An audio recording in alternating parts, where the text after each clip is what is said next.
A very good morning, good afternoon, good evening to everyone from wherever you're joining us for this webinar.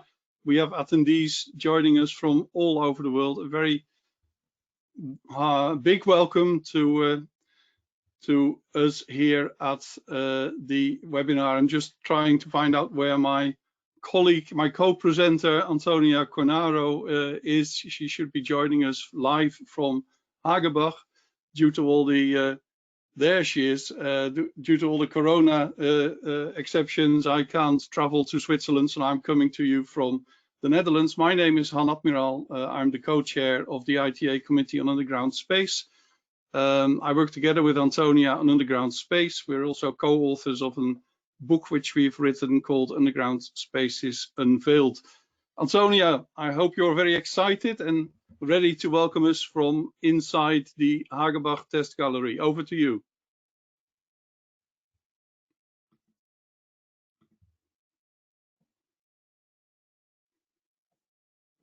Together with Han, and I'm also a lecturer at the Federal Institute of Technology in Zurich, the ETH, and I work at Hamburg Engineering, and we are here live at the Hagerbach Gallery.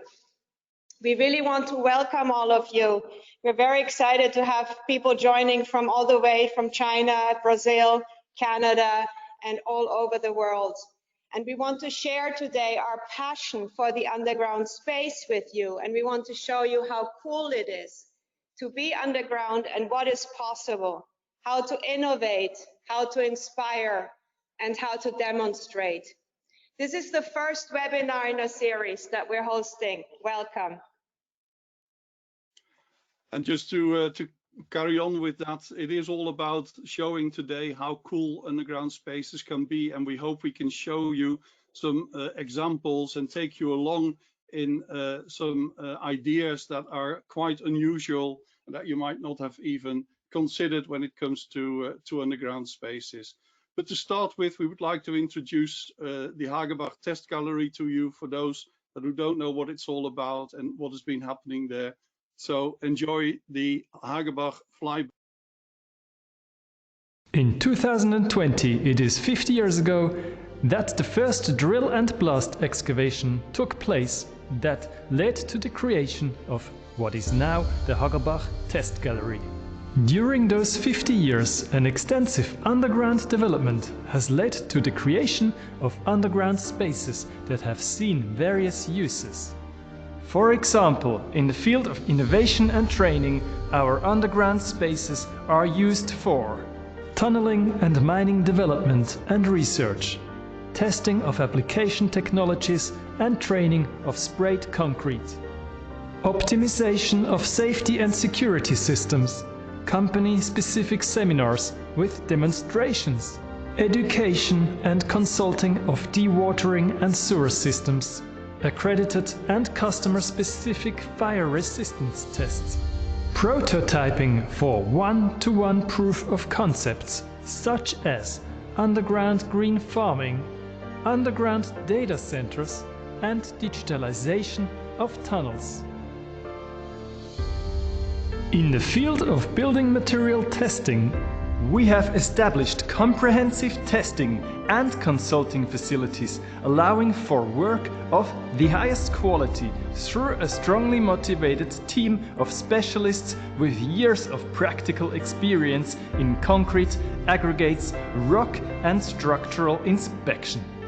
In the field of gastronomy and events, we have a unique event location with a restaurant inside the mountain.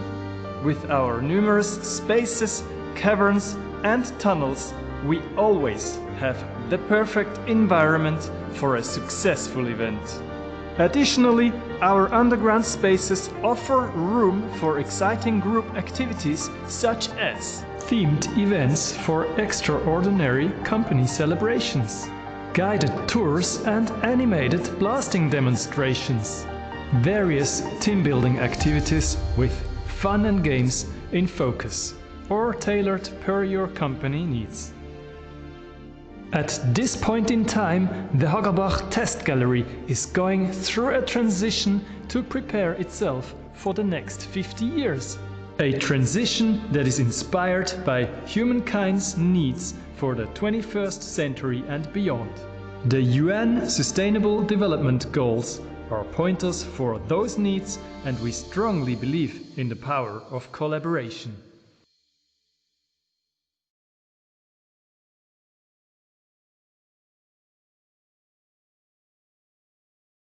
Wow, we got a glimpse into the Hagerbach Test Gallery with this video. But I'm here joined by Felix Amberg, the president of the Amberg Group, and also Michael Kompatscher, the director of the Hagerbach Test Gallery. And as you can see, we're here in an exposed rock cavern in the gallery. It took us, in fact, 10 minutes to walk here from the entrance. So we have walked through vast galleries and tunnels to reach this point here. We want to look a little bit back in history when the Hagerbach was developed 50 years ago. I think it was initially as a rock blasting facility for experimental purposes. And I believe Felix Amberg actually grew up in this facility, born and bred. Well, I didn't grow up here. But in my age, I have to admit that I was present at the very beginning of the Hagerbach Test Gallery. And there was, of course, there was a first blast, because everything that is now here after 50 years has been built for the single purpose of Hagerbach Test Gallery as a training and test and development and demonstration facility. So from that viewpoint, it has been on my side, or I have been with Hagerbach Test Gallery all throughout my entire professional career. That is true, but I didn't grow up here. That's... Okay, we sometimes believe that you have it inbred in you, having grown up here, but you have seen it all over your lifetime, how the facility developed over time. So how has that changed in terms of uses and users? Well, there are two sides in my answer to that. One thing is, if you walk from the entrance to where we are now, you walk, so to say, through 50 years of development, of innovation in underground and mining industry. So in this sense, you see what was 50 years back, what was a key element for research and development, and what is now top topic when it comes to innovation and development.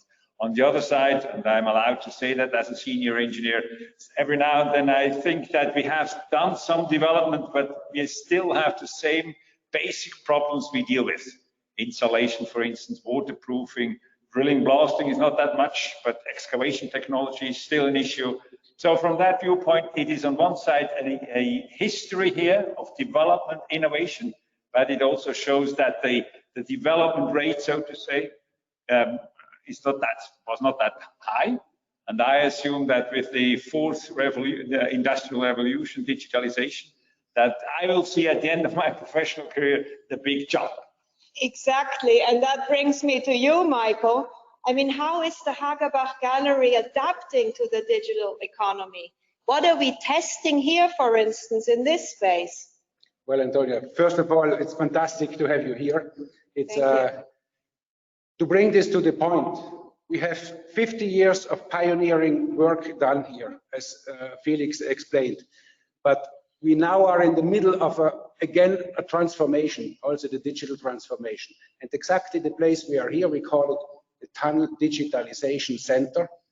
We try with our customers, and this is the typical adaptation work over all the years we had with our industry partners.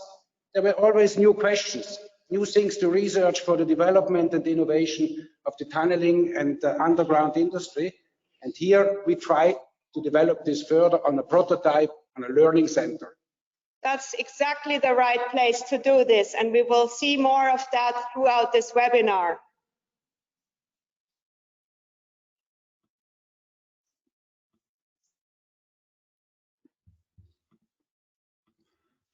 You've fallen very much quiet, Antonia. There we are. I'm so sorry, that was very exciting. Time, but if we can take more time, we have tons of burning discussion points.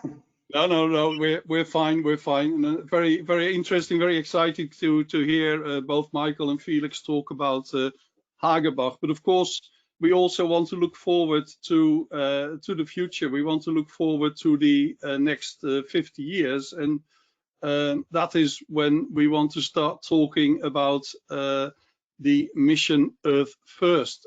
And I would like to take our audience along the thinking behind Mission Earth First. It is something we will be explaining a lot more in detail, and indeed, hopefully discussing with you in upcoming webinars. But to start with, why this initiative? Why Mission Earth First? Well, I think one of the things is that we all know that humankind is being threatened. We are all aware of the global pandemic that has hit us at this time. But that is not the only thing. We could have a second wave coming in the form of a recession. Economies need to change. There's a lot of talk about developing circular economies. We have climate change, which is still coming and might be hitting us. And then there's the biodiversity collapse. So there's a lot of things that are going on in this world, a lot of challenges that we have to meet and that we have to deal with. So what is the big idea? Well, the big idea behind Mission Earth First is to explore the concept of self-sustaining communities in underground space. And we aim to look at the most challenging environment to create those communities, to come up with new insights, new products and new services that will help in meeting those challenges I just mentioned.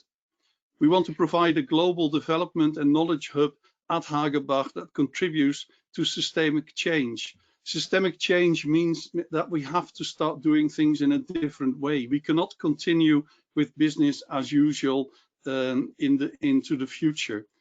We want to contribute to the concepts for post-Earth development and settlement. You might wonder, what is post-Earth development? Well, there's a lot of people, a lot of industries already focusing on the whole idea of going to other planets and settling there. And we think that the conditions that under which people will want to settle there are actually very much like the conditions that we are used to when we talk about underground space. But we want to emphasize that we want to firmly place the needs of planet Earth first. So why is Hagerbach key in all this? Well, Hagerbach, in our opinion, is the perfect location to house Mission Earth First. It already houses activities by Scout. It houses the Ithaca's Next Level program.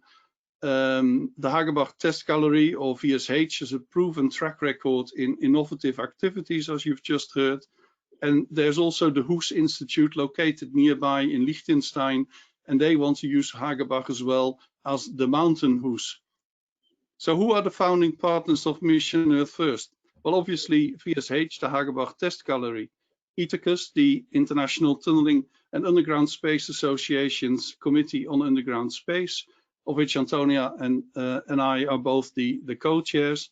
There is Scout, the Swiss Center of Applied Underground Technologies, who are already actively prototyping inside Hagerbach, as you again will learn later on in this series of webinars. And the Hoes Institute, who are promoting systemic change. They organize annually the World Systemic Forum just after the World Economic Forum to emphasize that we need systemic change to cope with the future challenges. So when it comes to Mission Earth First, there is just one slogan that counts, and that is because Earth counts. We want to place Earth firmly first. But we also don't want to be blind for future developments and the outlook which humankind is facing. But core to this whole idea is that we've been building tents on the planet, on the surface for many years, but the cave also provides protection, and the cave also has space for habitation. So in that way, we want to bring the tent into the cave, as you can see here, clearly illustrated. And all this talk about underground space, we've been hearing a lot about underground space from the engineers, from a technology point of view. But we've been thinking about looking at the use of underground space from different perspectives. And this is why we've invited 6 specialists to give us their perspective, their take, if you like, on underground space. So sit back and enjoy these very interesting perspectives on underground space that will be coming up shortly.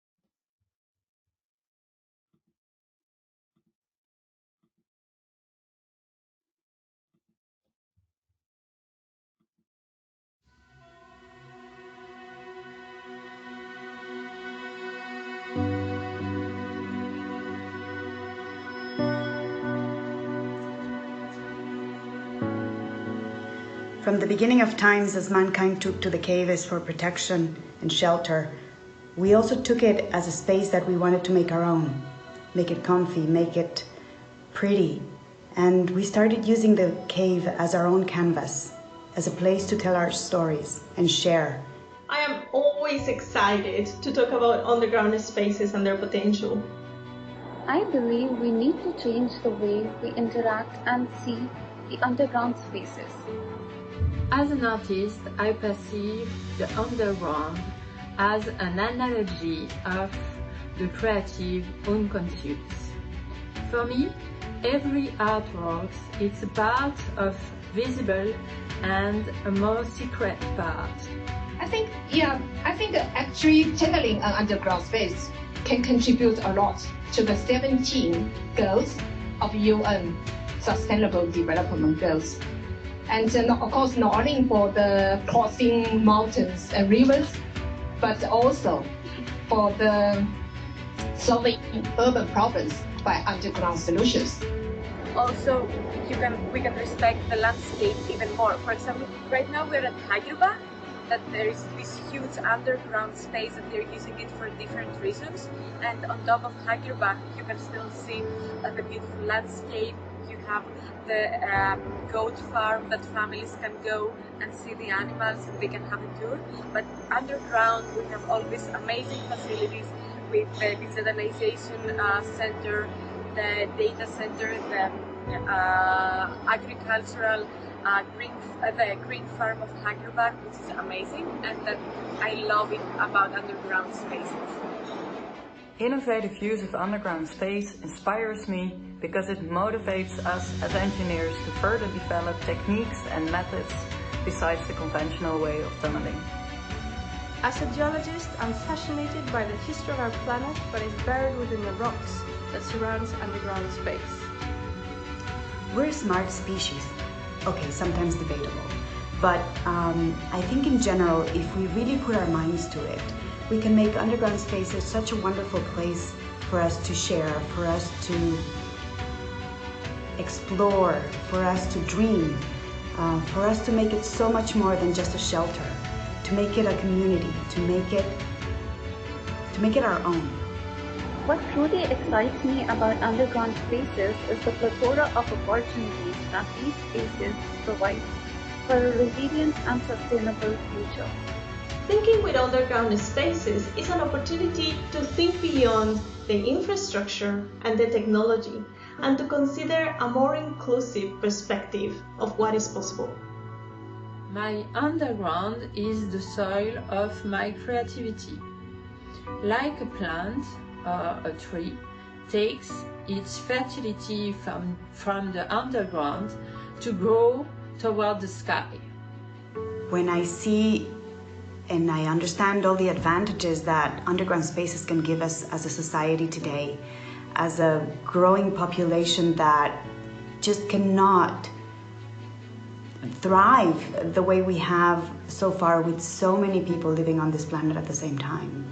I think of underground spaces as a canvas for us to recreate ourselves as a species that wants to survive in a sustainable manner, in a way that is harmonious and respectful of the nature that gives us life, that gives us so much, that inspires us to think beyond the obvious.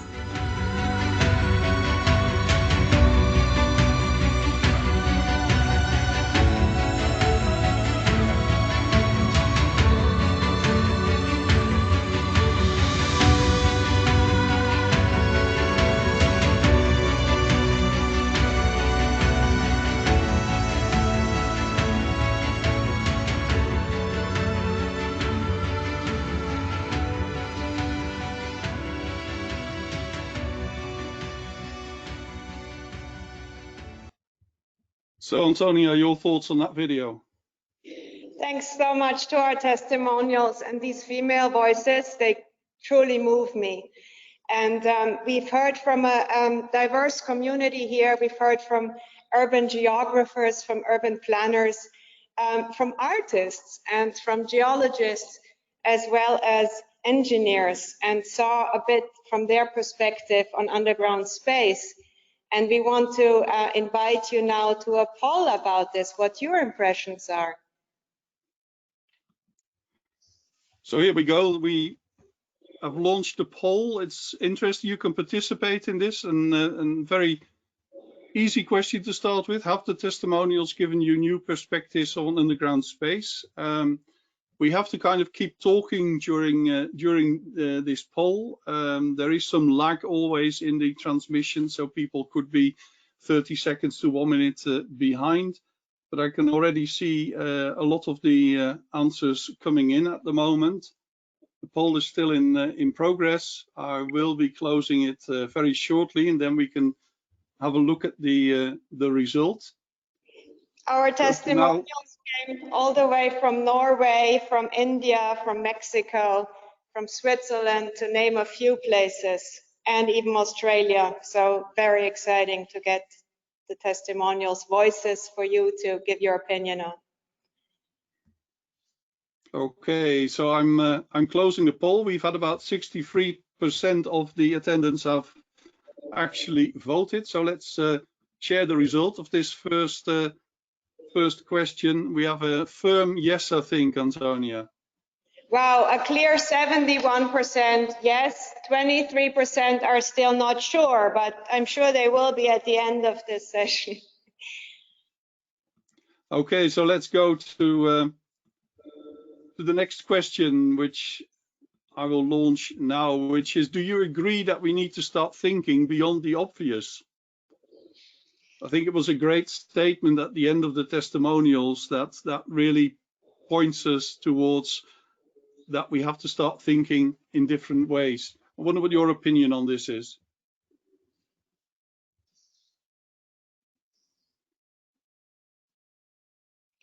Thinking beyond the obvious, yeah, that was a great quote being made in the artist's Marcelo Rubli's statement in the end.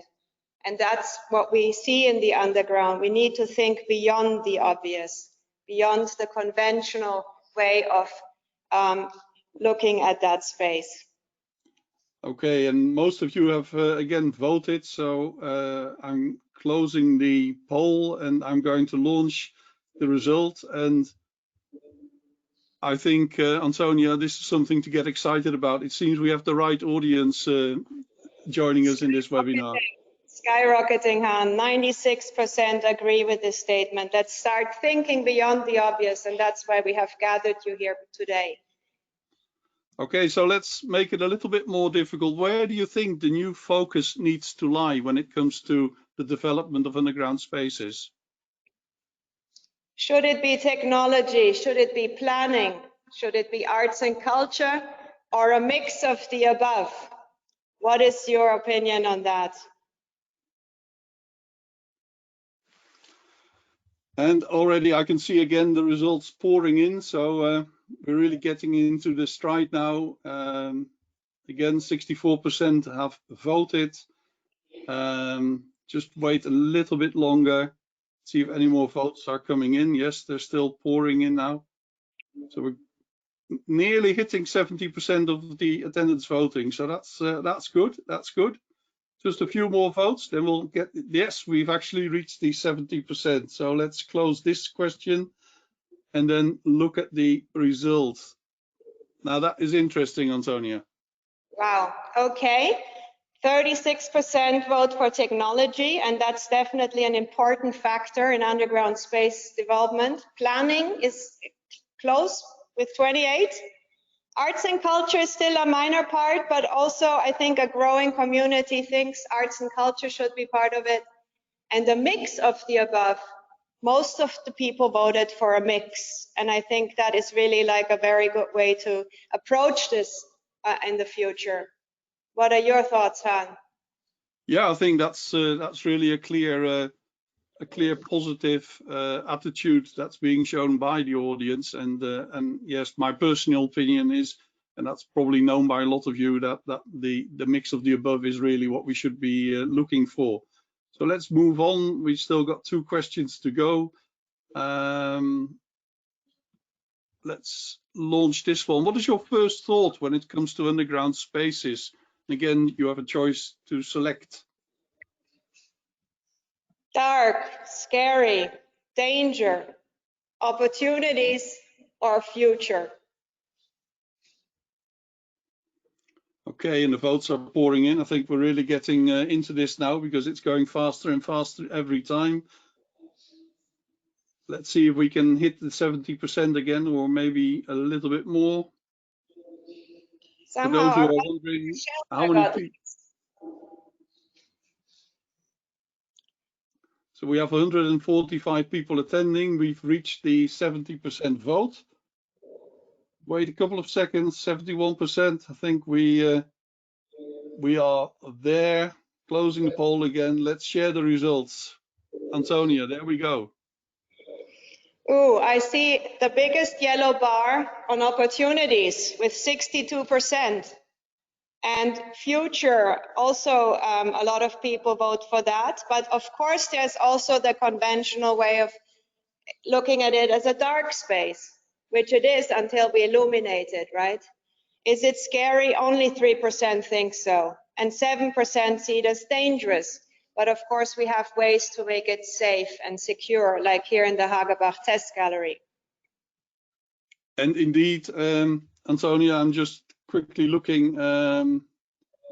Okay, I thought we still had one more question, but that seems to be the same question as we've just asked. So we can close the questions and the audience participation. Thank you very much for giving us this insight in how you think about these questions that we posed to you.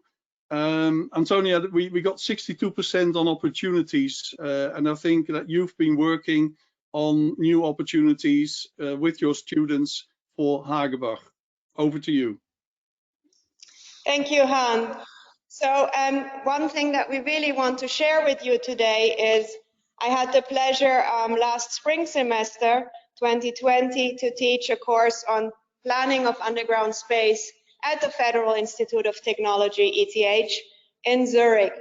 And it was really exciting because 135 students enrolled in the class. They were a mix of, they were master students and they were specializing in civil engineering and in spatial development and infrastructure systems, in geomatics and in environmental planning, to name a few of the disciplines. And the students were really like taking a journey with me during that semester. And that journey was a bit halted by the event, the effect of COVID, where we had to then switch to everything being digital. And of course, I wanted them to experience things live with me as well in the underground space. However, they did a fantastic job. I gave them the assignment to work in groups on 3 topics. And we want to briefly introduce these topics to you. So the topics were how to innovate. They had to show how to create an innovation park here at Hagerbach. They were able to use the existing facility or create a completely new one and add on to current uses, create synergies, or come up with something completely out of the box. And they had to show how to attract startups to come here. We will hear from them in a minute. The other group looked at how to inspire, create an inspiration arena. We need a space here in Hagerbach where we can reflect on what we experience here, because it's really overpowering sometimes, and it's overwhelming, and it's exciting. So they created an arena. They showed how the underground space contributes to the Sustainable Development Goals and how they can leave thoughts behind for the next group. And the third group, maybe the spaciest topic of all, they had to look into space. They had to look when life on Earth is no longer possible and we go into outer space, like to the moon or Mars. But where is life possible there? Surely only in underground caverns or in the existing lava tubes that were found there. So they had to simulate how can that actually be applied in Hagerbach? How can that be researched? How can that be tested? Let's see from the students' presentations some excerpts.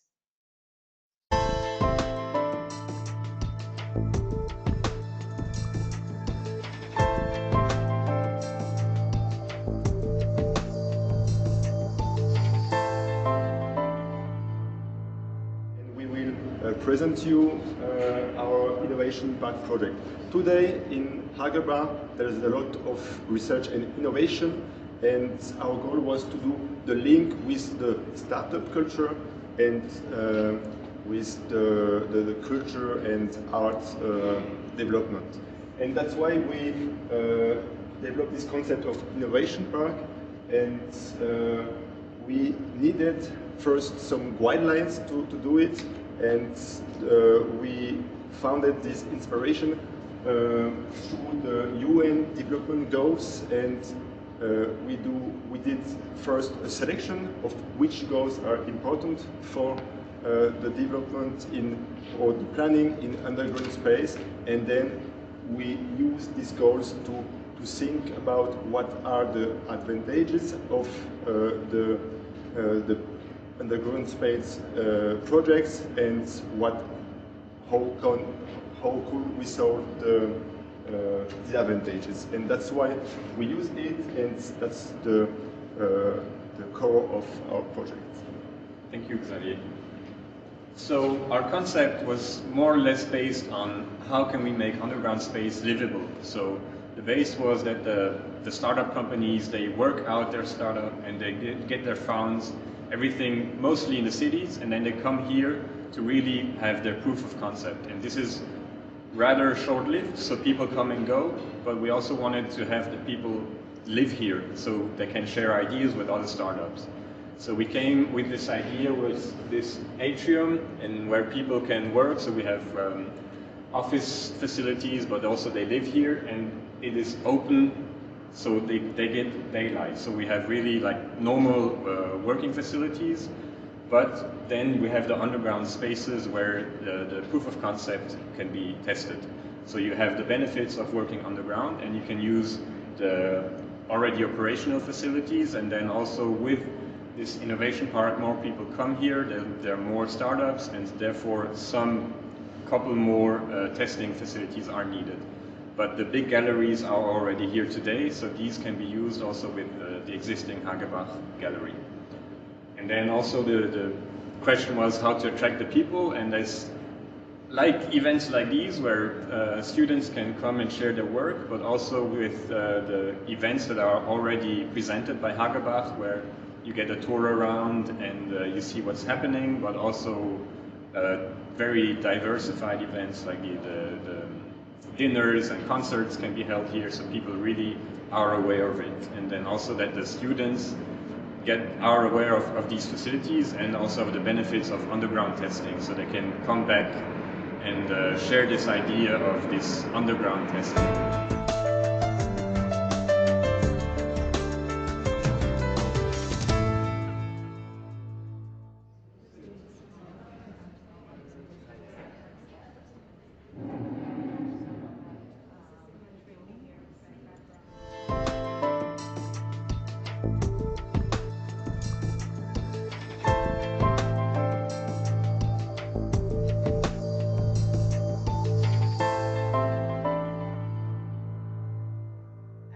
Team studied or came up with a concept for an inspiration arena here at Hagerbach.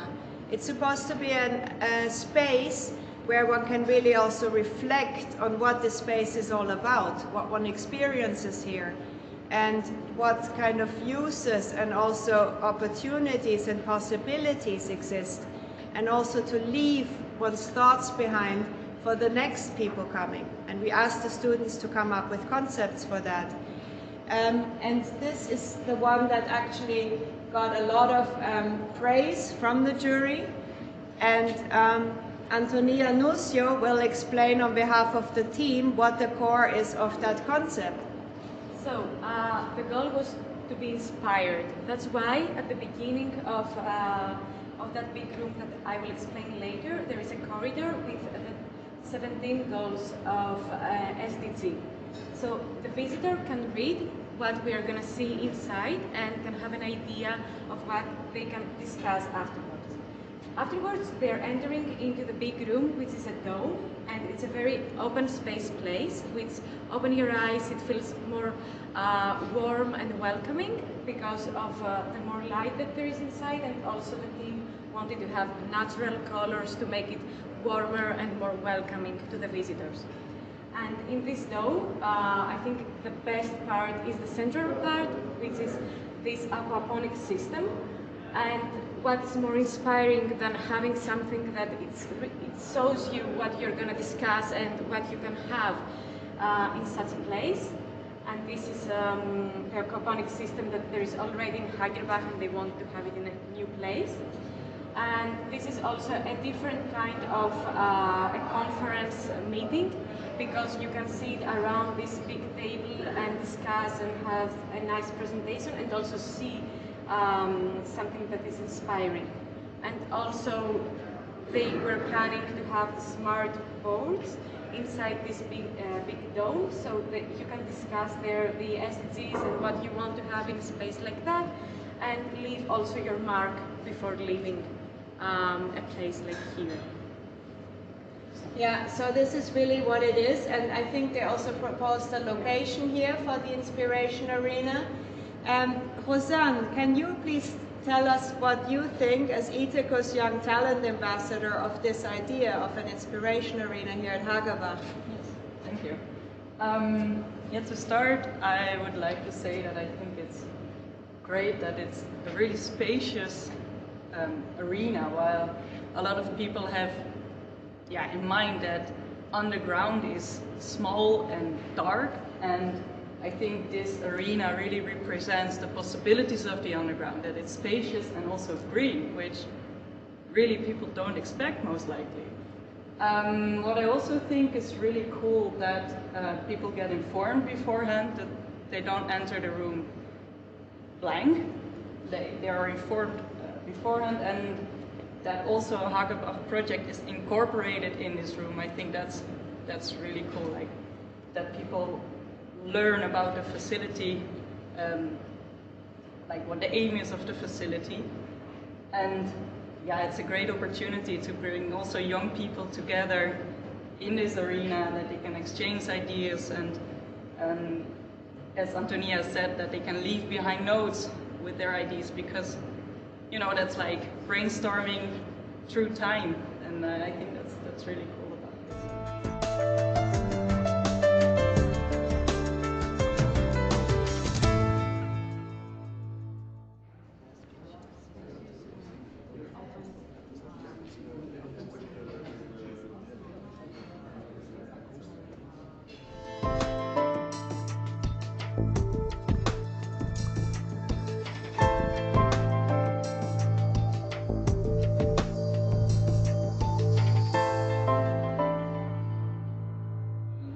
we created a concept of how living on Mars or Moon could look like in a few years. The concept is based on how moles live underground. So it is based on corridors connecting with different chambers, and each chamber having another use. We can see here that we have chambers with housing, chambers with leisure chambers for working, and for supporting life supporting system like energy or food production or O2 production.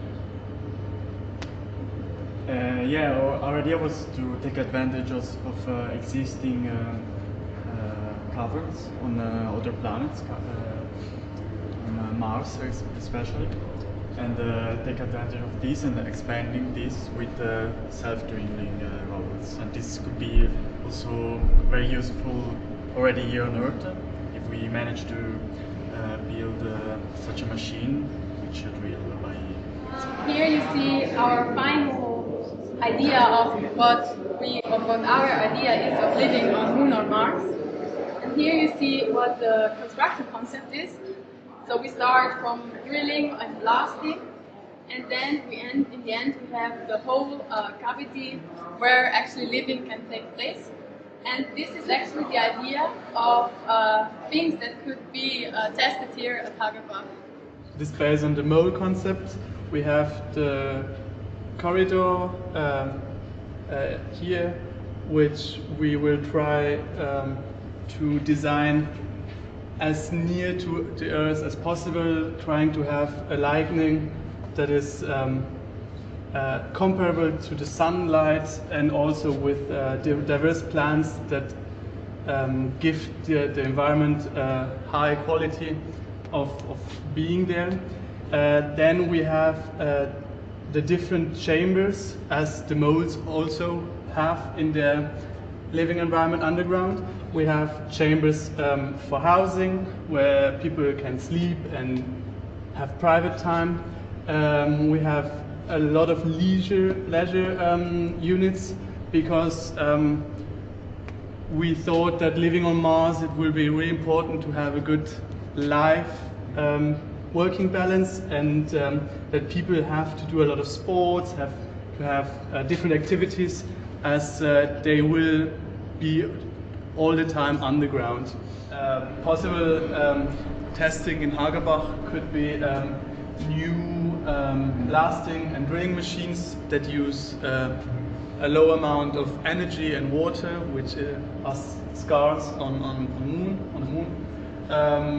We could test our concepts of the balloon chambers that are isolated from the surrounding, could be tested in HAGERBACH, and also which already is being done, the whole underground farming with a closed cycle of the resources could be tested and further developed in HAGERBACH.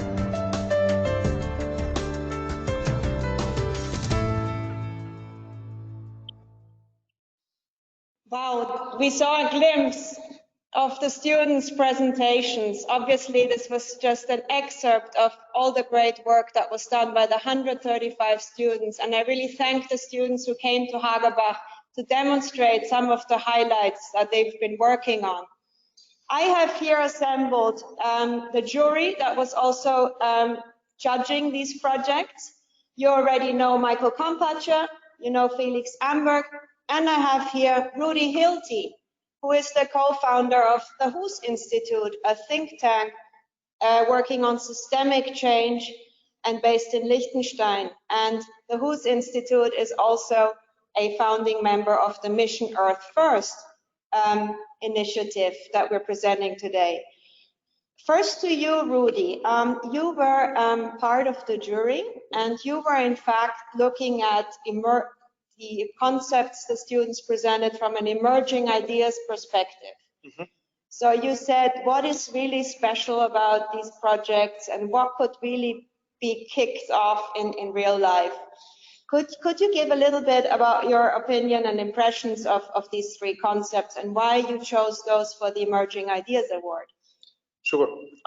Beginning with the last one, I think that was it's an animal-inspired idea, and it definitely makes sense because I think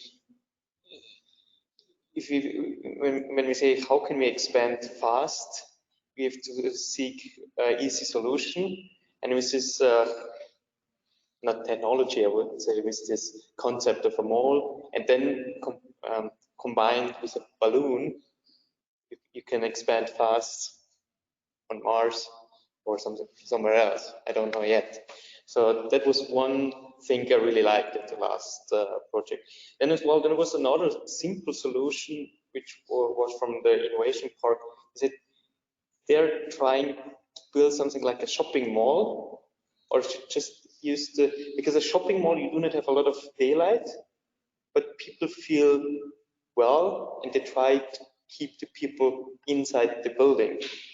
I think that was one thing I haven't thought before about it, and when I read it, I think it's a smart idea to just see how to use or things which already exist.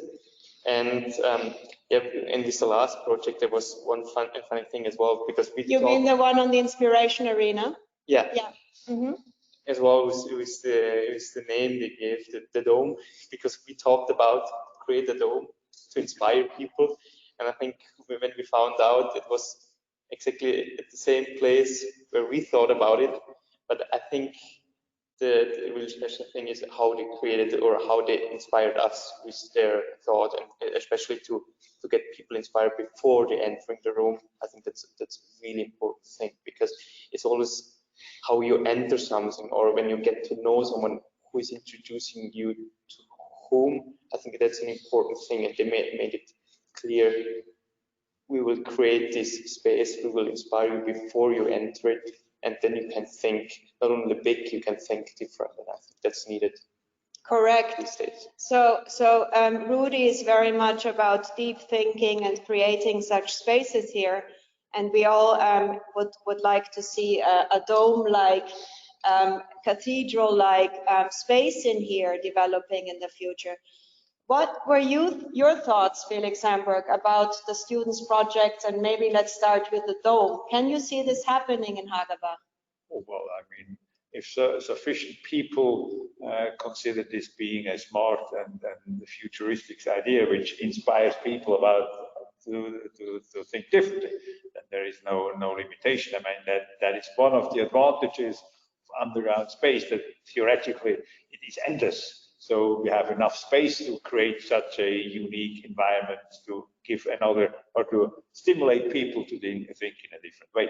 So from that viewpoint, it's absolutely feasible and possible. But I would like to point something out which is relevant for us, for Hagerbach. The students' work has been very inspiring, and I think they are relevant for the future of the Hagerbach of the next 50 years. And we are already, together with Michael and his team, we are already planning how to extract the essence out of these students' work, and how to implement, how to construct something. So there will be in the future, there will be inspiration rooms here at Hagerbach, which should then exactly create that environment to inspire people to think differently. And that ultimately also can include the dome. I think this is very positive that our jury was so inspired by the students' concepts, and that they will actually have an applicability here in the Hagerbach, because that's what we're looking at today for the next 50 years of Hagerbach. So Michael, how do you see that happening? You were also involved as a jury member in the students' project. What was your feeling about these concepts?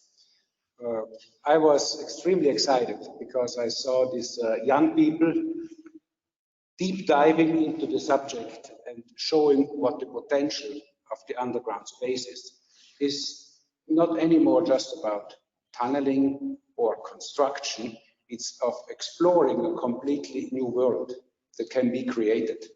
And so to leverage this potential, I think, yes, This is our DNA of Hagerbach. We drive innovation since 50 years with our shareholders, with our partners, project by project, always looking to push the boundaries of technology forwards also, to make this happen. Not just to dream about it, but to make it and to realize it and to have the proof of concept here. And nowadays what we see, this is what we learned from history, how the Hagerbach was grown. It's an underground network. It's a whole infrastructure. It's almost an underground village, what we already have here in place.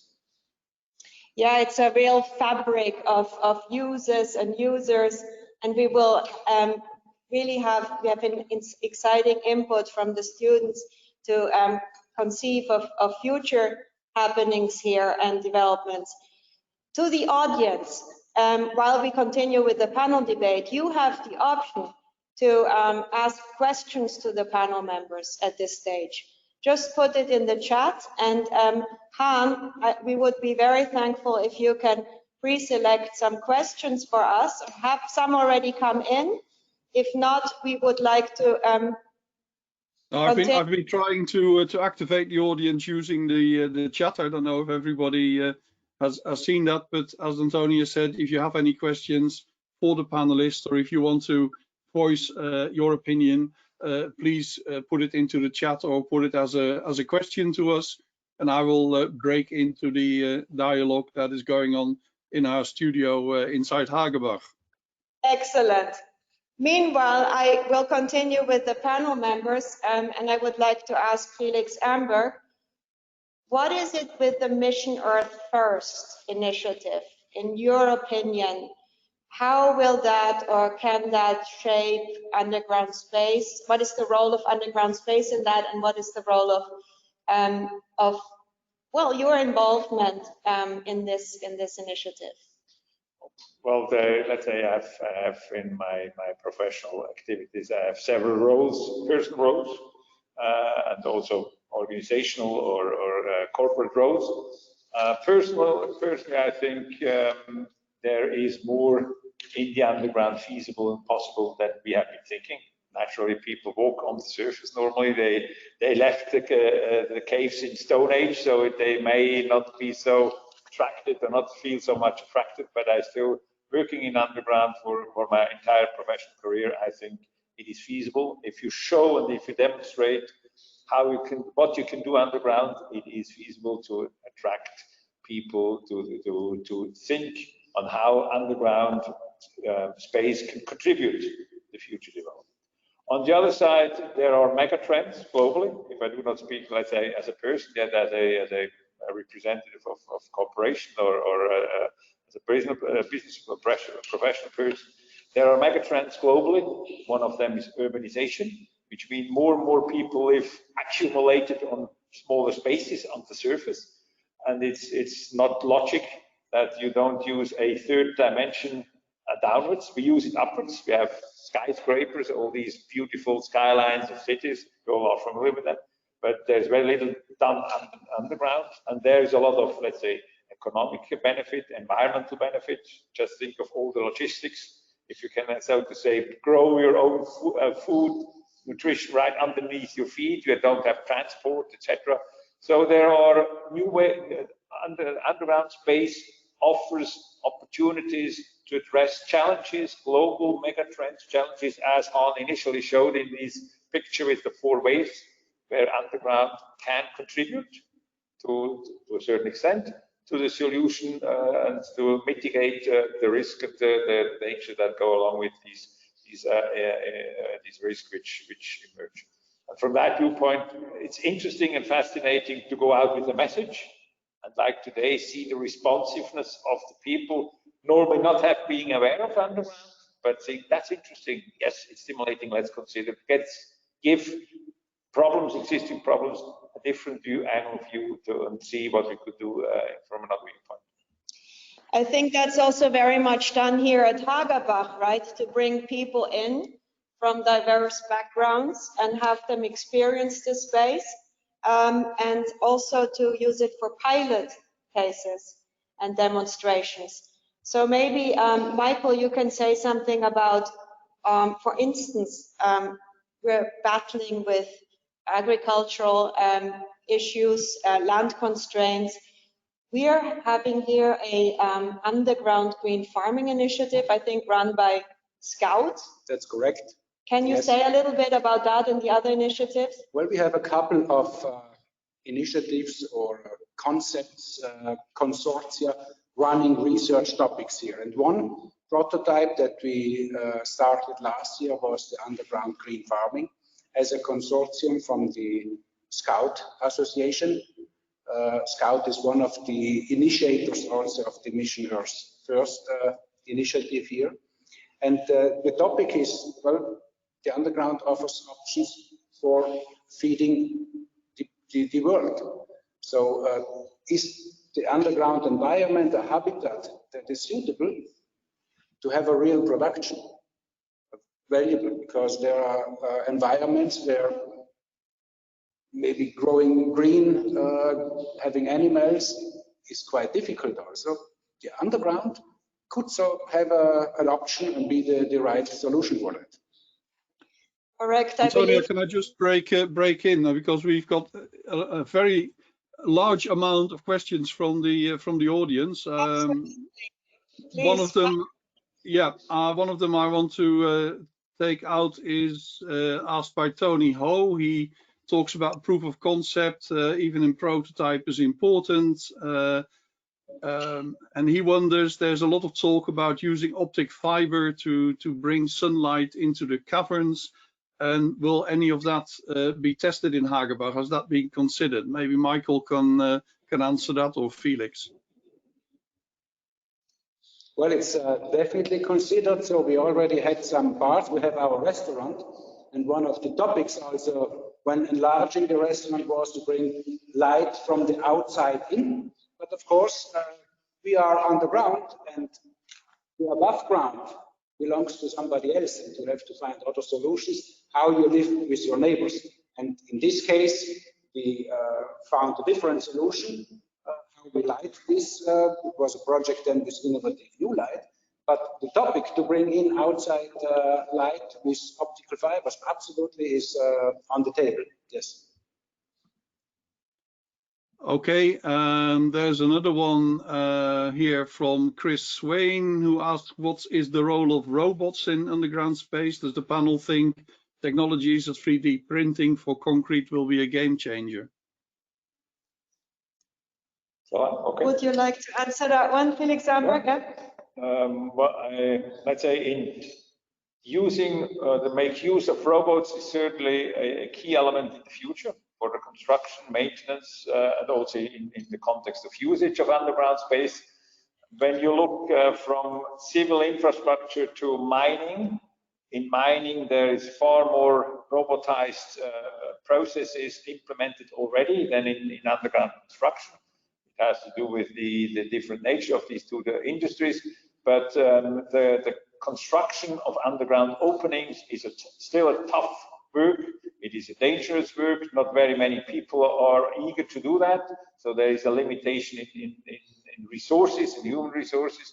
So if robotized processes, machines, remote control machines can do that work, this is certainly something that has to be followed. And the use of robots, as it has been presented when populating the Mars as a concept which is unavoidable, to use these technologies, there are applications already on that planet in order to make safe workplaces, not to expose miners to dangers, etc. So these technologies, and that goes back to what you highlighted in your introduction, Han, about Mission Earth First.